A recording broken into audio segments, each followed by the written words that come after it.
What's going on, gamers? This is your boy Gaming Shadow. Today I'm going to be starting a video. It's actually going to be a two-parter video, but I want to start this video off by presenting y'all with a few questions to think about throughout this entire video. Okay, so question number one. Have you ever started a series or ever wanted to find yourself wanting to get into a series that basically you weren't sure if you should play the entire series from start to finish in order to understand the story or not? It's actually a pretty common question whenever a series is so big, like for instance Final Fantasy is in its 16th main series so far, so you got that. Question number two, if you've ever been there, where do you usually begin? Do you just jump right into the latest game, or do you take your time to progress through all of the series games, learning every minute detail about the story, the world, the characters, the plot, the mysteries, the battle system, everything that you can about the particular series? Next up, if you're going through all these games in the series, is it truly necessary to actually play the series to do this, or is it actually just something that you find more entertaining, or do you just do it because maybe you're a completionist, maybe you want to know everything, yada yada? What's the reasoning, and is it actually necessary? If it's not, how do you determine which games in the series are necessary and aren't necessary to actually understand or enjoy the series? After answering all those questions to yourself, not to me, but it's just questions to ponder throughout the video, don't have to have the answers right now, you can probably figure out where this video is going today. As we all know, there was a big state of play the other day. I didn't actually get around to actually watching it just yet at the time that I'm recording this, but I've heard a little bit from one of my buddies, and I know one of the biggest games of 2024 is set to come out at the end of this month. So, in preparation for that, not only am I going back through, as you can see behind me, I'm going back through the first game, and if y'all, or some of y'all are newer, and y'all don't recognize that screen behind me, don't worry. I'm going to be going over a lot of things about that screen behind me. But I've seen over the past couple months on several different forums and groups, chat rooms, and everything, that there's one particular question about this series, particularly this game in the series, that has been being asked on different pages. And I know some of y'all are probably wondering, because I keep pausing, what is the question that one might ask themselves about this particular game? Well, the question is this. With Final Fantasy VII Rebirth set to drop at the end of February, is it necessary to play Final Fantasy VII Remake and Integrate before starting Rebirth? Now, in my opinion, this is kind of a weird question to be asking if you are a fan of Final Fantasy. Some people have actually shown on forums that they are a fan of Final Fantasy, and they've made opinions that, oh, you don't need to play it because they completely did something different with the story. It's not the same Final Fantasy VII. It probably won't matter. There's even been an interview with Square Enix that there's going to be a previous game recap. All I have to say to this, and while I love Square Enix, I love their games, I'm going to say this to y'all, and if Square Enix happens to see this, I don't really care. Bite me. Don't really give a crap. But y'all's recap system, 9 times out of 10, sucks. If you don't believe me, go check out the recap system for KH3. Or better yet, just play Melody of Memories. That game in itself is a recap system until the last hour. And it's not even a recap system. It's basically an overglorified music player recap type, whatever you want to call it. But the recap system that they put in KH3 misses so much vital information. So I would not, if I were y'all, trust Square Enix with a recap system for Final Fantasy VII. Given the fact that Final Fantasy VII is not as complex as Kingdom Hearts, I still wouldn't trust it. I would definitely recommend playing it yourself. Because the story is really good. The characters are really good, and we're going to go over some of that today. So y'all understand why I think it is vital that you actually play 7 Remake and Integrate. Now, unfortunately, one of the downsides. Final Fantasy VII is a long game. Your first playthrough, it is a very, very, very long game. Especially if you're trying to max your character levels out and everything, it's going to take a little bit of time. You may not be able to finish it unless you start like right now and just railroad through it. I mean, speed run that son of a gun. You might be able to finish it, but at that point, I don't feel like if you're doing that, I don't feel like you're actually enjoying the game. You're just trying to understand the story before the next thing comes out. You're not actually taking the time to enjoy the characters, the world, the mystery, the story, the game mechanics, and everything that was put into it in 2020. And this was a game that we had waited for, I want to say, about 10 years to get.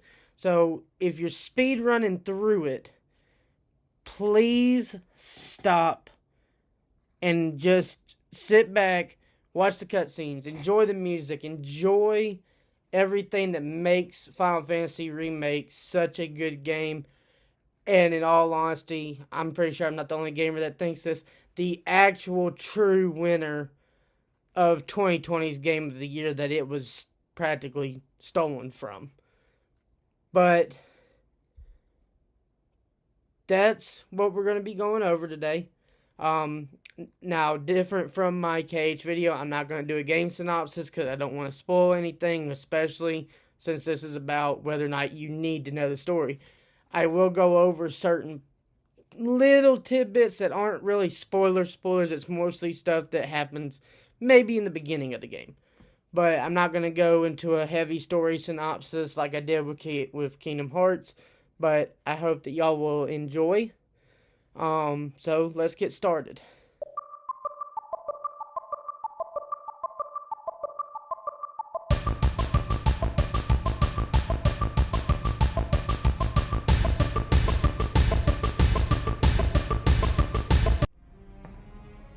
This pump's sole purpose is to drain the planet dry. While you sleep, while you eat, while you shit, it's here sucking up Mako. It doesn't rest, and it doesn't care. You do realize what Mako is, don't you? Mako is the lifeblood of our world. The planet bleeds green like you and me bleed red. The hell you think's gonna happen when it's all gone, huh? Answer me! You gonna stand there and pretend you can't hear the planet crying out in pain? I know you can! You really hear that? Damn straight I do! Get help.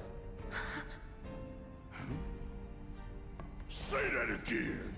Whoa, guys, Barrett, cool down, Cloud, play nice. I get it, y'all don't get along. These guys are here to learn about the story and learn why it's important to actually play y'all's game before the next one, so let's get started. Okay, while those two sit in the corner and try to figure out how to work well together, let's go over some of the details of the story of Final Fantasy VII Remake and why it's one of the top 5 reasons that you need to play the game before Rebirth comes out at the end of the month. So basically, Final Fantasy VII takes place in a world, it's an unnamed world, It takes place revolving around a character named Cloud Strife, who is a former member of a group called Soldier, which is a private military army owned by the Shinra Electric Company in the world. Shinra Electric Company is basically, in a way, they're not really like the government, but they're kind of like the government. They're top dogs. They're the biggest energy producer on the planet. They're the ones that provide power for everybody. And basically, Cloud gets roped into joining this group called Avalanche, which is led by the big dude that you just saw, Barrett. Basically, they're trying to take out the Mako reactors, which is the thing that gives power to the entire world, which is basically, Mako is basically, like he said, the lifeblood of the planet. It's basically energy that's fed off of from something called the life stream that circles the entire planet. It's where people's souls are believed to go whenever they die. And basically, Shinra profits off of energizing that energy. So Avalanche's main goal is to basically take down Shinra, take back the planet, save it from practically being destroyed by Shinra's Mako reactors. Cloud gets roped in as basically a mercenary who helps them to take out the first Mako reactor in the chain, because of the fact that he used to work for Soldier. He knows the layouts of Mako reactors and everything, so he's a very vital asset to their team. You'll also meet several other characters along the way, like Tifa, Jesse, Aerith, a lot of different key players in the, I guess you could say, the world's plan for trying to get the Mako, or the, it's not called the Mako, it's called the life stream, from being used up like a car battery. That's all I can really go into with the story without heavily spoiling it. Because I don't, like I said, this is a very key game that I think, if you're going to play Rebirth and you're going to put money down on Rebirth, I really think you need to put money down on Remake if you don't already own it. For PlayStation people, you can also get Remake and Integrate for free at the moment. I don't know how much longer that's going to last with Rebirth coming out, but there's also a dual pack that's $90, so $45 for both games. That's actually not bad because most PS5 games are $60. But this is a very key story that I think you really do need to play and experience it for yourself.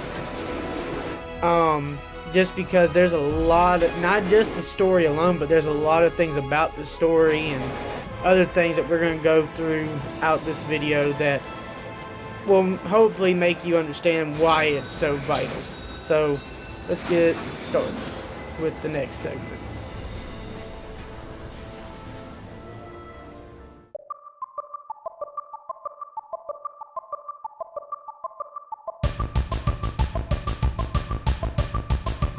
You listening, Merc? One false move,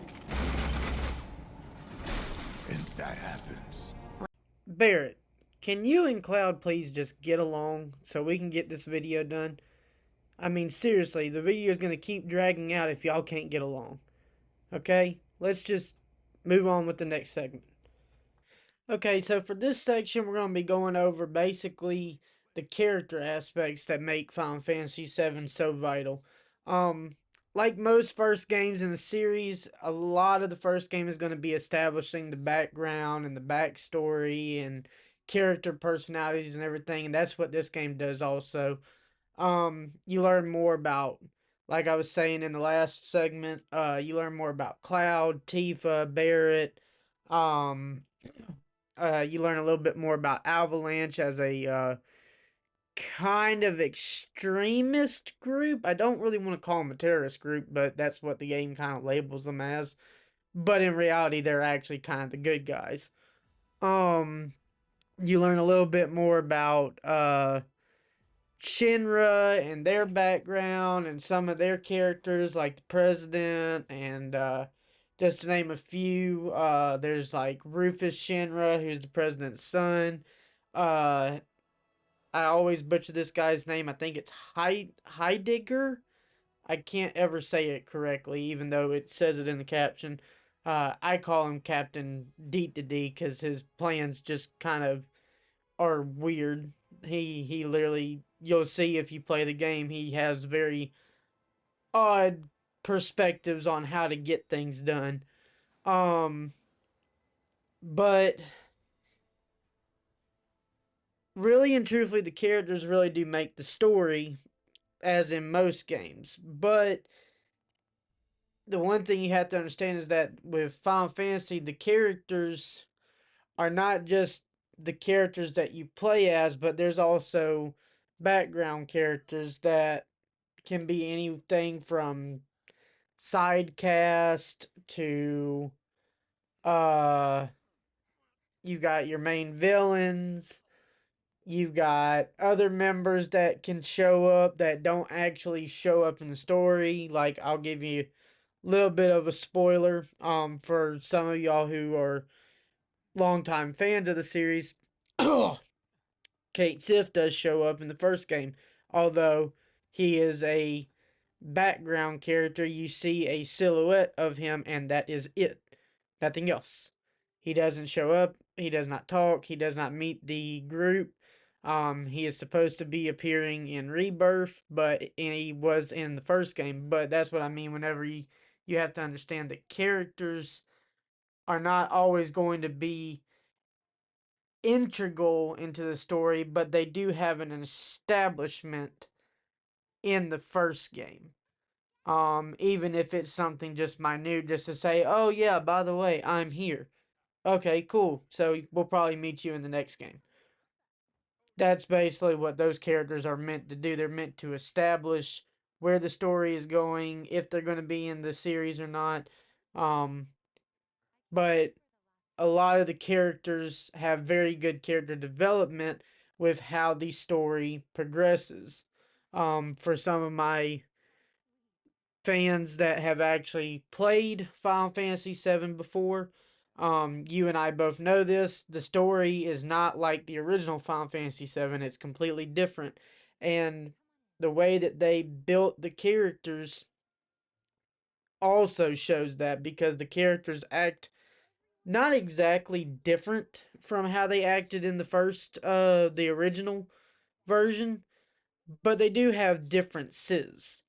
And it kind of ties into the story of basically what, and I don't want to spoil the story for any of my newcomers, so I'm going to try to zip my lip on that one. But I know it's kind of a cliffhanger. There is a big part of the story that if you go on to any kind of forums, you'll probably get it spoiled for you, because it's a big controversy right now about how they ended the game.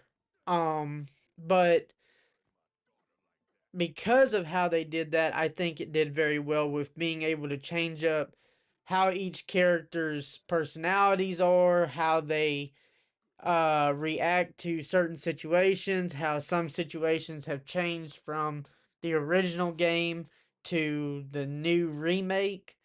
Um, and I just think it's done very, very well, and it's very, very important to see stuff like that in, like, for instance, Barrett's personality gives off a real Mr. T vibe. You didn't really get that with the OG Final Fantasy, because there wasn't really a whole lot of well, actually I don't even think there was any voice acting. That's how long it's been since I played the OG version. Um but you didn't really get that Mr. T vibe. You just got a vibe of, this is a big man with a gun for an arm. That's it. But he gives off this kind of Mr. T kind of vibe, whereas Cloud is kind of the rebellious rogue. You knew that from the original game, but you actually can feel that with his tone and everything. And you got Jesse, who is the quirky flirt of the group, who is also in my opinion, I call her basically like a Tiny Tina kind of character from Borderlands, where she's kind of quirky. You never know what she's gonna do, and she's always looking practically to blow something up. And it's kind of like they say at one point in the game, they made the comment that to her, life life is a stage and love is the play. I think, or maybe it's life is the stage. No, life is a play and love is the stage. Maybe I can't remember the exact words. It's in the game though if you go back and play it. But it kind of represents her character, and that's what I'm trying to say is those little minute factors for each of the individual characters, from Cloud, Barrett, Tiva, Aerith, even Sephiroth, if you know who Sephiroth is. For my new gamers who have never played Final Fantasy VII, don't feel bad. I'm not. We'll go into him in a little bit, maybe. I don't want to spoil too much about him. But they do a very good job of building those characters' backgrounds up for the changes that they made to the story. So it is a very vital key to know these changes before you go into Rebirth. Because if you just go into Rebirth picks up right, I mean, in a nutshell, it picks up right where Remake left off. So you're not going to know any of that establishing factor for all of these characters, for the story. You're not going to know what happened if you just skip over it. Now, I don't know about Integrate because I've never played Integrate before, and I'm going to do a separate video for Integrate if it's vital. I know I mentioned it in this video, but I'm going to actually do a separate video for that one. And that will probably be a shorter video, whether or not I actually feel it's integral, because I know it revolves more around Yuffie. But let's go ahead and let's start the next segment.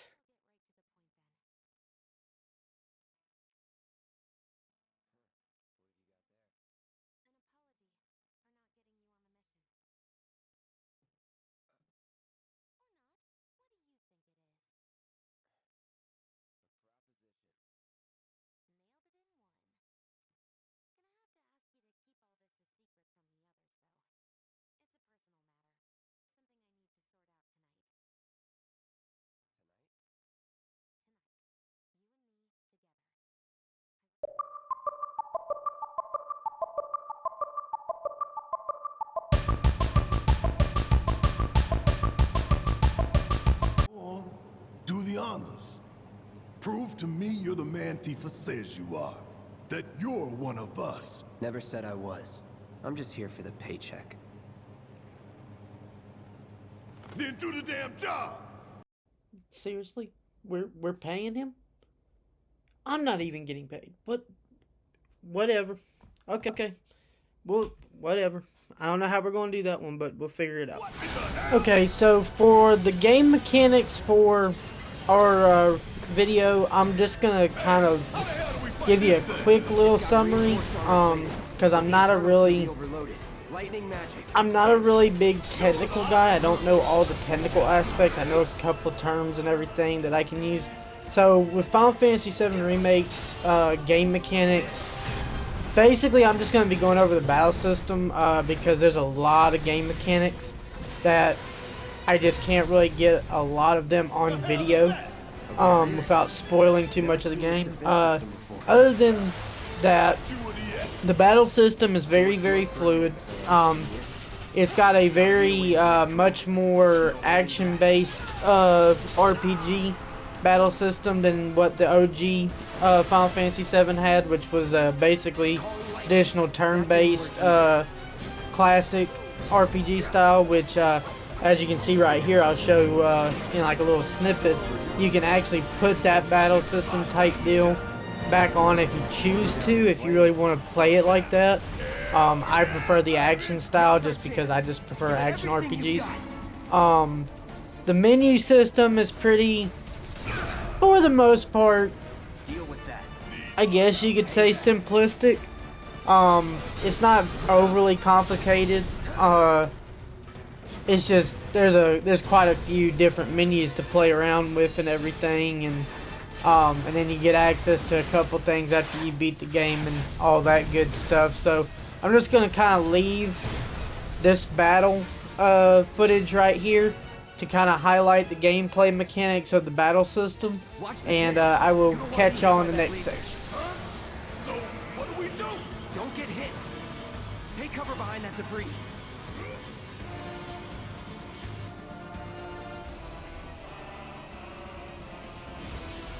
Calling lightning.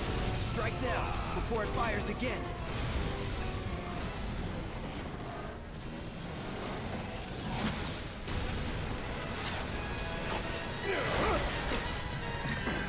Oh, hell! What's it doing now? An auto repair unit. Damn it. We gotta take it out quick or we're screwed.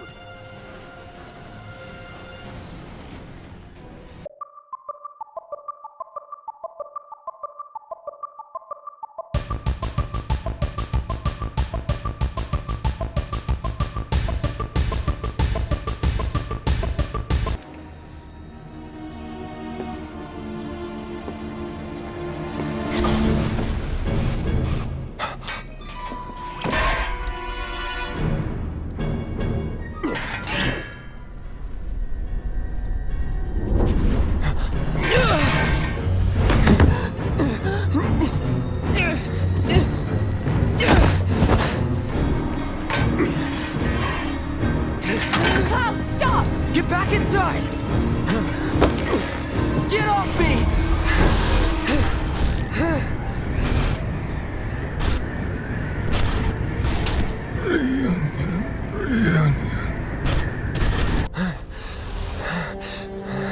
Okay, who the crap let Sephiroth and the Ghost of Christmas past, present, and future into the studio?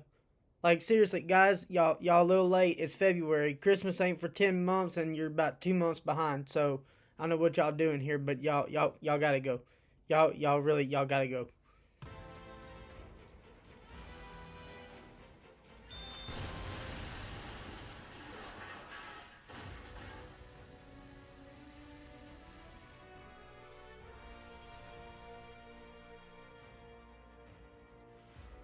Sir.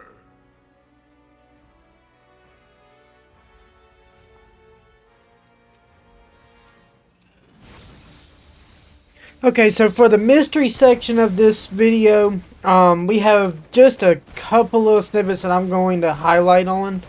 One of the big mysteries is basically starts off in the game, like, why is Shinra blowing up their own reactor whenever they obviously have the technology to actually stop Avalanche?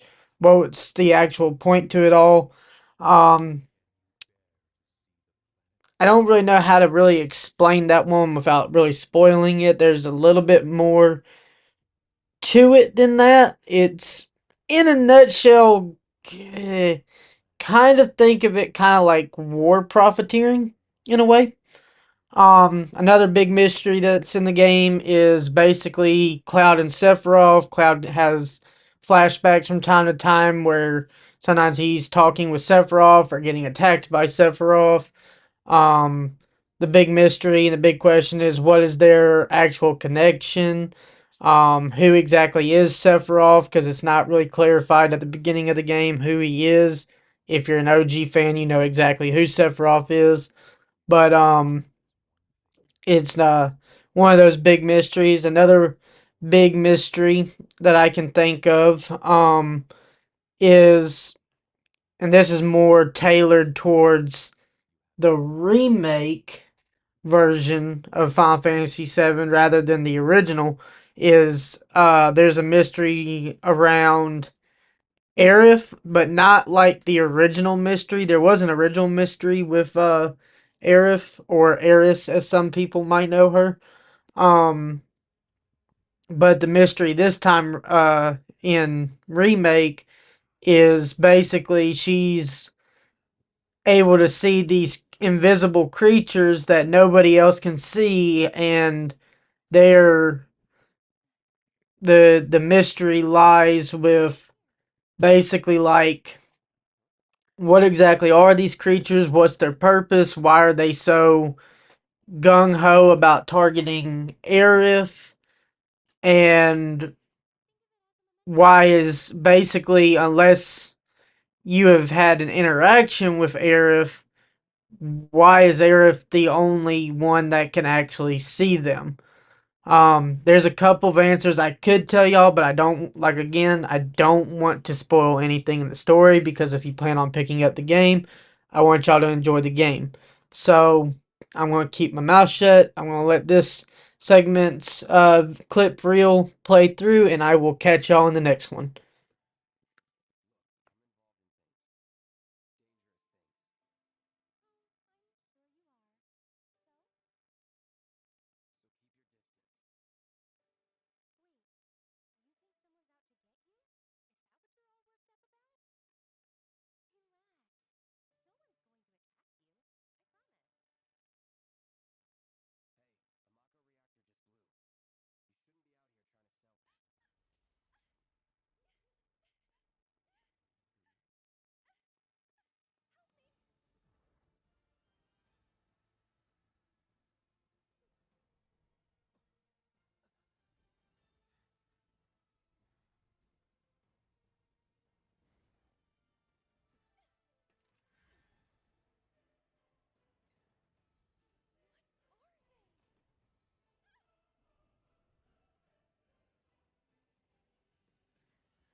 Okay, guys, so for this last section of the video, I titled it Clarification, and for some of y'all that are watching it might be a little confused why I said clarification.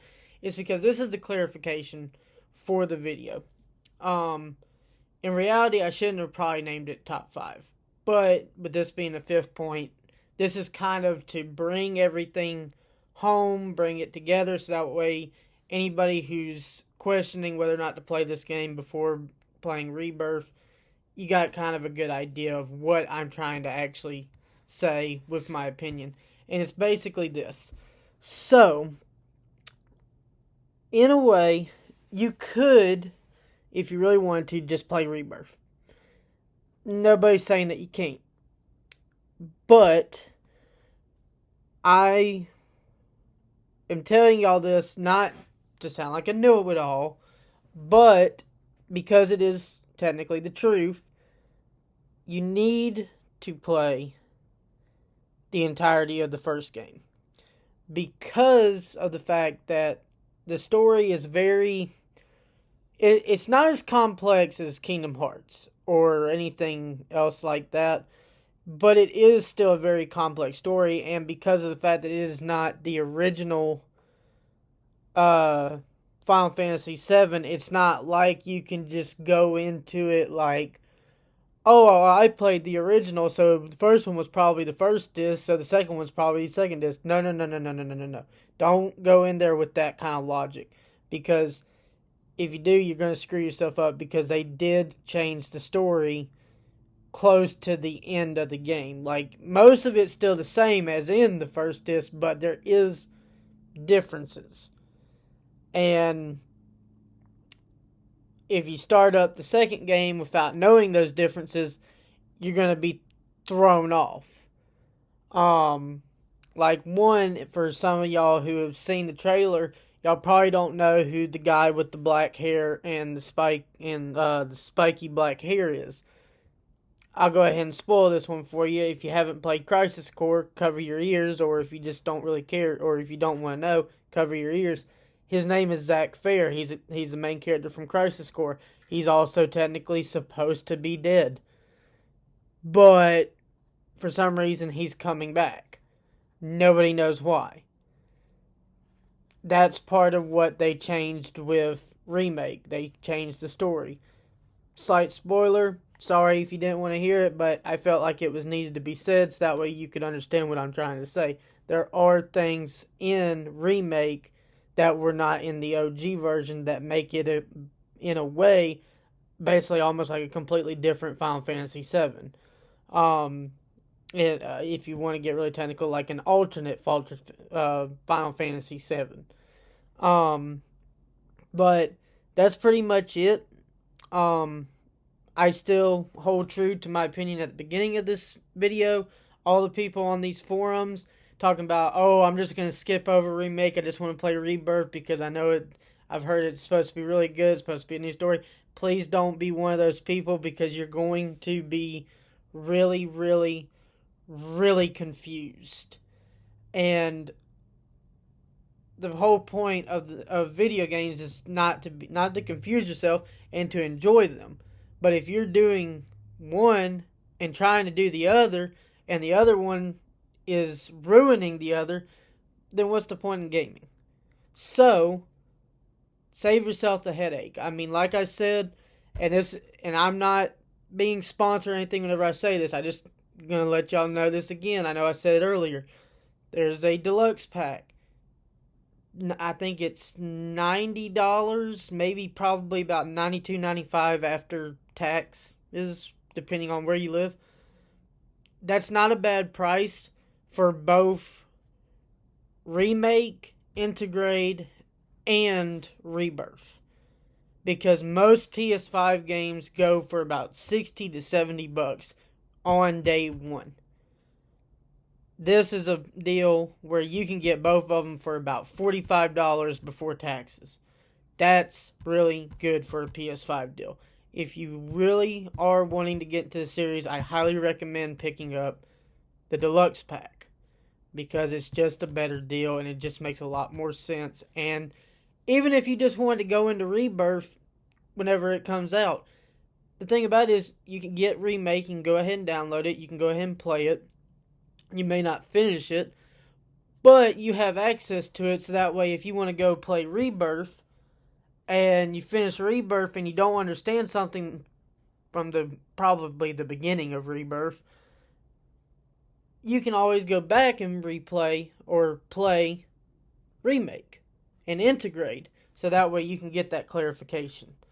But that's all I got for y'all. I hope y'all enjoy this video. If you have a buddy who's been questioning on whether or not to get it, I recommend sharing it. And if y'all do me the favor, if y'all have any comments, just like Kingdom Hearts, put them down in the comments bar.